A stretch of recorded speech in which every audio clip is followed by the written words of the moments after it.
Hey guys, what's going on? It's Squirrel here, and today I'm going to talk you through how to get your PC ready for VR.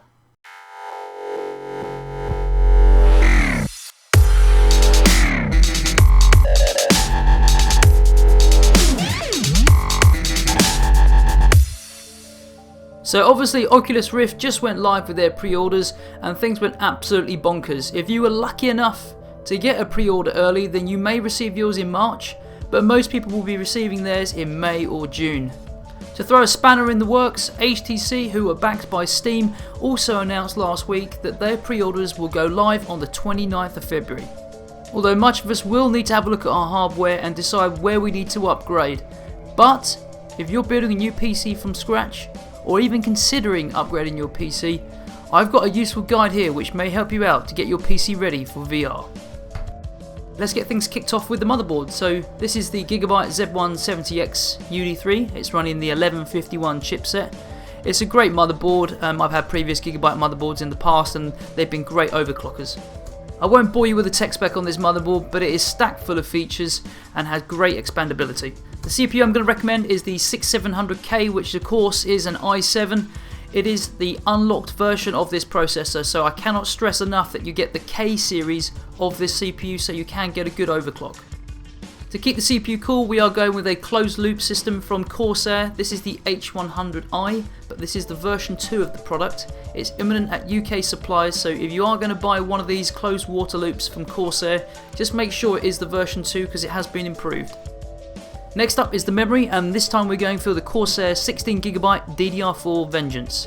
This of course is the low profile RAM and is the 3200 MHz kit. So for your Windows installation, I'm going to suggest that you go for the Samsung 950 Pro M.2.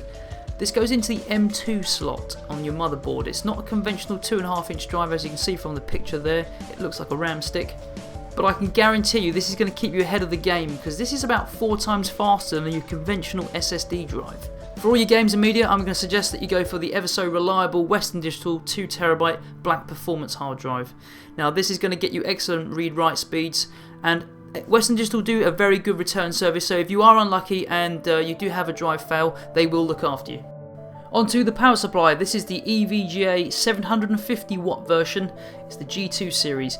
Now I cannot stress enough, please do not scrimp and save on a power supply. If you buy a cheap power supply, your whole system is at risk. So please get yourself a good power supply. It is a good investment. It will probably see you through 2 or 3 upgrades, so it's worth spending the money on a decent power supply.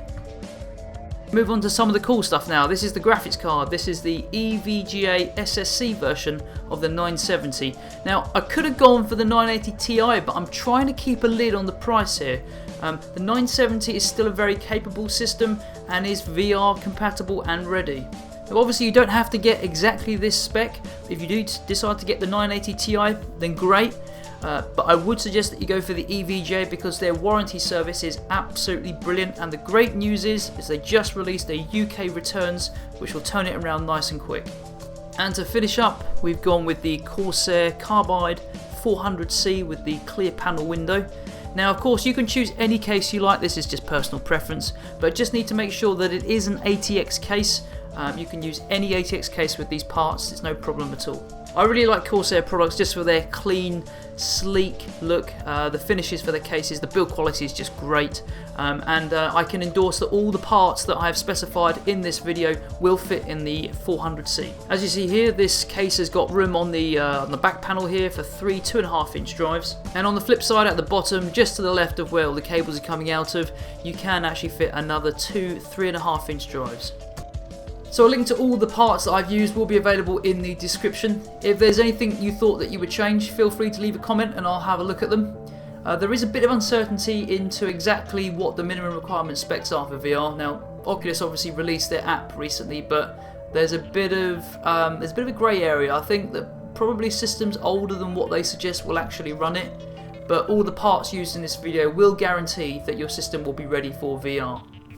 Now we've got some really cool videos coming out in the coming weeks. One to look out for is the Shield TV. That goes into some depth about how I stream games from my utilising the power of my PC and streaming them to my living room television. So if that's your kind of video, be sure to subscribe, and that will be out probably in the next week. So thank you very much for watching, guys. Take care, and I'll see you soon. However, I am drunk.